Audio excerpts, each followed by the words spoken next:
Assalamualaikum warahmatullahi wabarakatuh. Kami dari kelompok 6 akan menjelaskan tentang siklus penggajian panen cabai. Di sini saya akan memperkenalkan nama kelompok-kelompok saya, yaitu yang pertama ada Luluh Rohdatul A, J3N 118102. Ada saya sendiri, nomor J3N 118307, Mutiara Milania Sari, J3N 118252. Vina Yuniar C, J3N 118295. Tanti Anggraini, J3N 118161. Saya sendiri akan menjelaskan tentang diagram konteks dari sistem penggajian panen cabai. Yang pertama, sistem penggajian mengirimkan file slip gaji SPPG uang slip gaji kepada karyawan, dan karyawan mengirimkan balik ACC daftar hadirnya. Lalu sistem penggajian mengirimkan catatan daftar hadir kepada administrasi, dan administrasi akan mengirimkan rincian daftar hadir karyawannya. Lalu sistem penggajian mengirimkan rincian daftar hadir karyawan dan laba rugi kepada pemilik. Pemilik juga akan mengirimkan surat permohonan pengeluaran dana. Nah, setelah itu sistem penggajian mengirimkan surat permohonan pengeluaran dana kepada akuntansi. Akuntansi akan memberikan laba ruginya. Dan lanjut, sistem penggajian mengirimkan catatan daftar hadir karyawan kepada personalia, dan personalia akan mengirimkan ACC catatan daftar hadir kepada sistem penggajian. Dan sistem penggajian akan mengirimkan uang, slip gaji, surat permohonan pengeluaran dana, rincian daftar hadir karyawan kepada keuangan, dan keuangan akan mengirimkan balik daftar karyawan, rincian daftar hadir karyawan, surat keterangan pemberian gaji karyawan. Lanjut, saya akan menjelaskan DFD level 0 dari siklus penggajian. Yang pertama itu pendataan dan kehadiran. Nah, karyawan itu mengirimkan daftar hadir kepada bagian pendataan dan kehadiran, lalu bagian pendataan dan kehadiran akan mengirimkan rekap absennya kepada akan membuat arsip catatan daftar hadir dari daftar hadir yang tadi karyawan kirimkan. Lalu yang kedua itu ada laporan keuangan. Nah, laporan keuangan itu akan mengirimkan postingan buku besar jurnal umum kepada pemilik, dan pemilik akan mengirimkan neraca dan laba rugi kepada laporan keuangan. Lalu laporan keuangan membuat arsip rekapitulasi gajinya. Nah, setelah itu langsung ke pencatatan dan pembayaran gaji. Nah, pencatatan dan pembayaran gaji ini akan mengirimkan slip gaji, tanda terima gaji kepada karyawan, dan karyawan akan mengirimkan tanda terima gaji ACC kepada pencatatan dan pembayaran gaji. Lalu, pencatatan dan pembayaran gaji akan mengirimkan tanda terima gaji ACC itu sebagai arsip tanda terima gajinya. Nah, dari arsip terima gajinya itu, dia itu akan mengirimkannya ke perhitungan gaji itu dengan surat tanda terima gaji. Nah, tadi kan laporan dan keuangan tuh melakukan arsip keuangan, arsip gaji karyawan. Lalu arsip gaji karyawannya itu akan dikirimkan kepada perhitungan gaji, itu berupa data gaji. Nah, perhitungan gaji itu akan membuat arsip kopi laporan gaji yang sudah dikirimkan dalam bentuk data laporan. Lalu perhitungan gaji akan mengirimkan laporan gaji kepada pemilik. Sekian dari saya, akan dilanjutkan oleh rekan saya.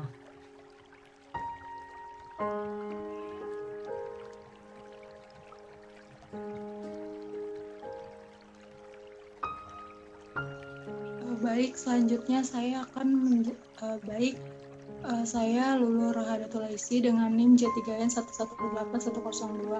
Saya akan menjelaskan untuk materi DFD level 1, yaitu pendataan dan kehadiran karyawan, serta DFD level 1, siklus 2, perhitungan gaji. DFD level 1, pendataan dan kehadiran karyawan. Yang pertama ada personalia. Personalia mengirimkan daftar karyawan ke sistem data karyawan. Lalu personalia akan mengirimkan daftar hadir kepada data absensi, dan personalia akan mengirimkan catatan daftar hadir ke catatan daftar hadir. Selanjutnya pada siklus 1, data karyawan, data karyawan akan mengirimkan daftar karyawan kepada bagian keuangan, yang kemudian bagian keuangan akan mengirimkan daftar upah karyawan kepada pemilik. Pada siklus 2, data absensi, personalia mengirimkan daftar hadir kepada siklus data absensi, yang sistem akan mengeluarkan daftar hadir kepada karyawan, dan karyawan akan mengirimkan data berupa ACC daftar hadir ke data absensi.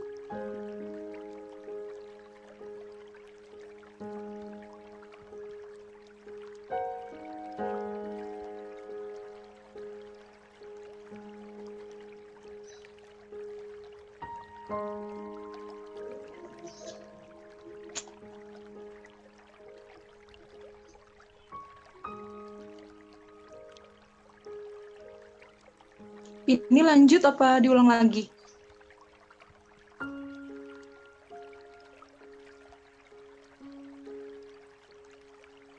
Ya udah deh, dulu ulang yang dari Ya. satu. Ulang aja ya. Ya.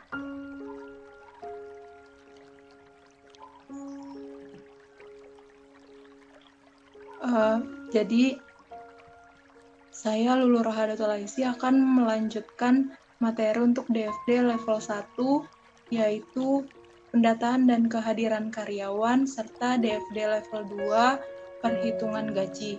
Yang pertama, DFD level 1, yaitu pendataan dan kehadiran karyawan. Fungsi personalia akan mengirimkan daftar karyawan kepada data karyawan, kepada siklus data karyawan, dan daftar karyawan akan dikirimkan ke bagian keuangan. Fungsi keuangan akan mengirimkan daftar upah karyawan kepada pemilik. Selanjutnya, personalia akan mengirimkan daftar hadir kepada data absensi, dan data data absensi akan mengeluarkan daftar hadir kepada karyawan. Karyawan akan mengeluarkan ACC daftar hadir kepada data absensi. Data absensi akan mengirimkan ACC daftar hadir ke bagian personalia. Selanjutnya, pada siklus catatan daftar hadir, personalia mengirimkan catatan daftar hadir ke siklus catatan daftar hadir, dan siklus catatan daftar hadir akan mengirimkan catatan daftar hadir ke administrasi. Selanjutnya, saya akan menjelaskan DFD level 1 siklus kedua, yaitu perhitungan gaji. Pada siklus ini, fungsi administrasi mengirimkan rincian daftar hadir karyawan kepada sistem rincian daftar hadir karyawan. Rincian daftar hadir karyawan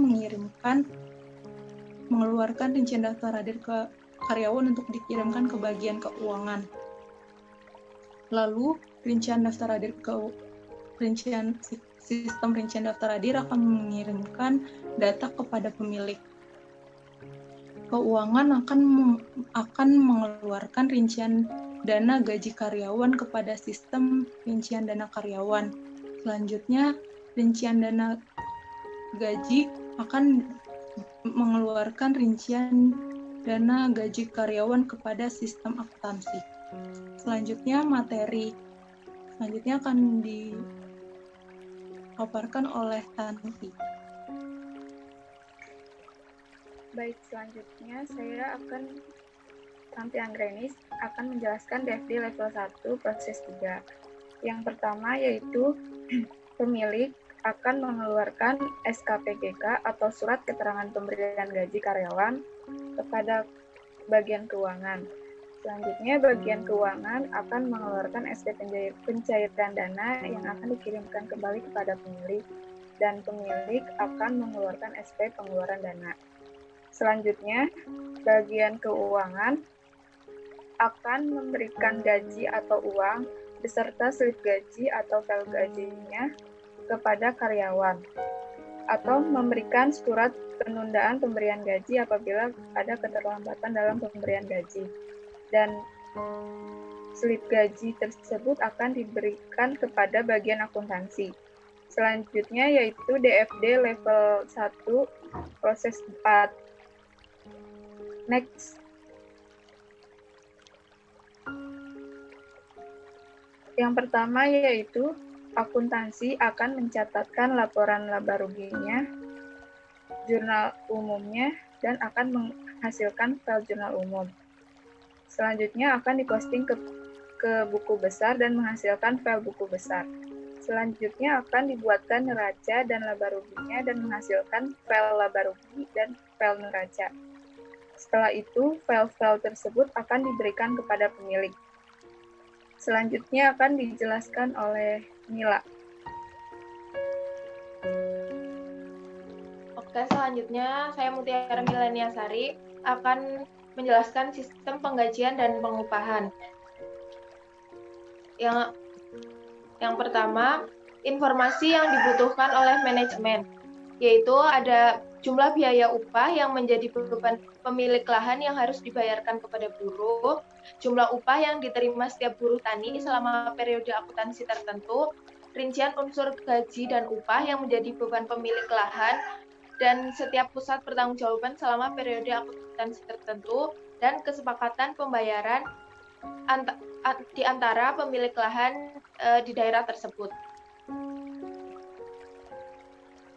Selanjutnya, fungsi-fungsi yang terkait dalam sistem penggajian dan pembayaran, pengupahan. Yaitu fungsi-fungsinya ada 1, fungsi kepegawaian.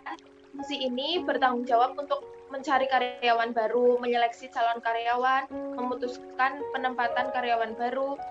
Pencarian karyawan baru biasanya pada petani cabai itu dilakukan pada saat masa panen. Yang kedua, fungsi pencatat waktu. Fungsi pencatat waktu bertanggung jawab untuk menyelenggarakan catatan waktu hadir untuk semua buruh. Biasanya para pemilik lahan akan mengkonfirmasi setiap harinya para buruh tani yang di pekerjaannya. Yang ketiga, ada fungsi pembuat daftar gaji dan upah. Fungsi pembuat daftar gaji dan upah bertanggung jawab untuk membuat daftar gaji dan upah yang berisi penghasilan bruto yang menjadi hak dari buruh tani. Yang keempat, ada fungsi akuntansi. Fungsi akuntansi ini bertanggung jawab untuk mencatat kewajiban yang timbul dalam hubungannya dengan pembayaran upah buruh tani, upah dan gaji buruh tani. Yang pertama yaitu ada bagian kartu biaya dan ada bagian jurnal. Selanjutnya yaitu fungsi keuangan. Fungsi ini bertanggung jawab untuk membagikan hak buruh tani atau pekerja. Dalam hal ini gaji ataupun upah biasanya dilakukan dengan cara memasukkan uang ke dalam amplop kemudian dibagikan kepada buruh tani. Selanjutnya jaringan prosedur. Sistem penggajian terdiri dari jaringan prosedur, yaitu diantaranya yang pertama, prosedur pencatat waktu hadir, prosedur pembuatan daftar gaji, prosedur distribusi biaya gaji, prosedur pembuatan bukti kas keluar, prosedur pembayaran gaji. Sedangkan sistem pengupahan terdiri dari jaringan prosedur, prosedur pencatatan waktu hadir, prosedur pencatat waktu kerja, prosedur pembuatan daftar upah, prosedur distribusi biaya upah, prosedur pembuatan bukti kas keluar, dan prosedur pembayaran upah.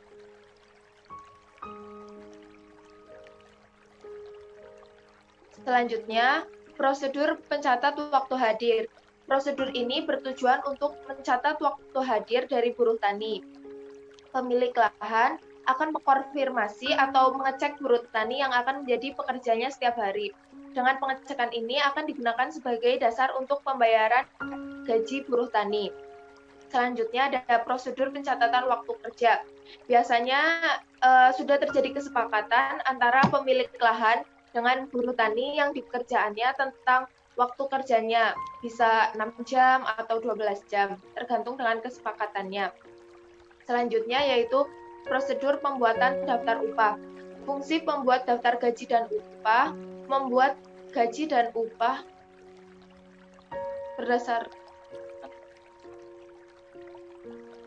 membuat daftar gaji dan upah berdasarkan kesepakatan yang sudah dilakukan antar semua pihak pemilik lahan di daerah tersebut. Biasanya sudah diputuskan atas kesepakatan di desa besaran upah standar yang akan diberikan kepada buruh tani. Pembuatan daftar upah juga berdasarkan catatan waktu kerja petani. Selanjutnya yaitu prosedur distribusi biaya gaji dan upah. Dalam prosedur distribusi biaya gaji dan upah, biaya tenaga kerja didistribusikan kepada departemen-departemen yang memiliki manfaat tenaga kerja. Distribusi ini dimaksudkan untuk pengendalian biaya dan perhitungan harga pokok produk. Selanjutnya yaitu pembayaran gaji dan upah. Prosedur ini melibatkan fungsi akuntansi dan keuangan, di mana fungsi akuntansi membuat perintah pengeluaran kas kepada fungsi keuangan untuk menulis pembayaran gaji. Kemudian fungsi keuangan memasukkan uang ke dalam amplop dan membagikannya kepada buruh tani. Selanjutnya yaitu dokumen-dokumen yang digunakan dalam sistem penggajian dan pengupahan. Yang pertama ada dokumen pendukung perubahan gaji dan upah. Dokumen ini umumnya berupa surat kesepakatan di desa atau di daerah tentang besaran upah standar yang digunakan sebagai dasar pengupahan buruh tani. Selanjutnya ada kartu jam hadir. Catatan daftar hadir ini dapat berupa daftar hadir biasa yang biasanya berupa bentuk checklist konfirmasi kehadiran buruh tani. Selanjutnya ada kartu jam kerja. Dokumen ini digunakan untuk mencatat waktu yang digunakan buruh tani untuk menyelesaikan pekerjaannya. Dokumen ini diisi oleh mandor dan diserahkan kepada fungsi pembuat daftar gaji dan upah yang kemudian dibandingkan dengan kartu jam hadir sebelum digunakan untuk distribusi biaya upah. Selanjutnya yaitu daftar gaji dan upah. Dokumen ini berisi jumlah upah setiap buruh tani. Yang selanjutnya yaitu rekap daftar gaji dan rekap daftar upah. Catatan ini merupakan ringkasan upah yang diberikan kepada setiap buruh yang akan digunakan untuk membebankan upah langsung yang berhubungan dengan harga jual cabai. Selanjutnya yaitu amplop gaji dan upah. Amplop ini digunakan sebagai alat untuk memberikan gaji dan upah kepada para buruh tani, di mana di depan amplop biasanya sudah tertulis nama buruh tani tersebut. Selanjutnya yaitu catatan akuntansi yang digunakan. Catatan akuntansi yang digunakan dalam sistem penggajian dan pengupahan ini yaitu ada jurnal umum. Jurnal umum ini biasanya digunakan untuk mencatat distribusi tenaga kerja langsung. Selanjutnya ada kartu harga pokok produk. Catatan ini digunakan untuk mencatat upah tenaga kerja langsung yang dikeluarkan untuk menyelesaikan pekerjaan panen cabai. Selanjutnya yaitu kartu biaya. Catatan ini digunakan untuk mencatat biaya tenaga kerja tidak langsung dan biaya tenaga kerja non-produksi dari setiap bagian dari proses produksi panen cabai. Selanjutnya akan disampaikan oleh Tina. Selanjutnya yaitu ancaman dan pengendalian. Ancaman dan pengendalian ini ada 6. Yang pertama itu data kehadiran tidak akurat. Kenapa sih data kehadiran tidak akurat? Itu disebabkan biasanya karena pencatatannya dilakukan secara manual dan kadang bentuk konfirmasi kehadirannya berupa kepada mandor ataupun pemilik lahan. Nah, pengendaliannya itu ada 2. Pengendalian pertama, melakukan pengecekan data secara berkala. Yang kedua, melakukan copy data untuk menghindari hal-hal yang tidak diinginkan. Terus ancaman yang kedua itu kesalahan dalam proses daftar gaji. Nah, untuk pengendaliannya, pengendalian integritas pemrosesan. Selanjutnya, ancaman memperkerjakan karyawan yang tidak memenuhi syarat. Ini pengendaliannya dengan cara melakukan prosedur rekrutmen yang kredibel. Terus yang keempat, pelanggaran ketentuan kesepakatan penggajian dan pengupahan. Itu pengendalian dengan cara diperlakukan surat resmi atau dokumen resmi yang ditetapkan oleh pemerintah setempat. Yang kelima, pembayaran gaji tidak tepat waktu. Itu pengendalian dan cara membuat sistem otomatis untuk pembayaran gaji tepat waktu. Terus yang keenam atau yang terakhir, itu pembayaran gaji tidak akurat. Pengendaliannya dengan cara mengendalikan integritas proses. Sekian presentasi dari kelompok 6. Terima kasih. Mohon maaf kalau ada kesalahan. Sekian. Assalamualaikum warahmatullahi wabarakatuh.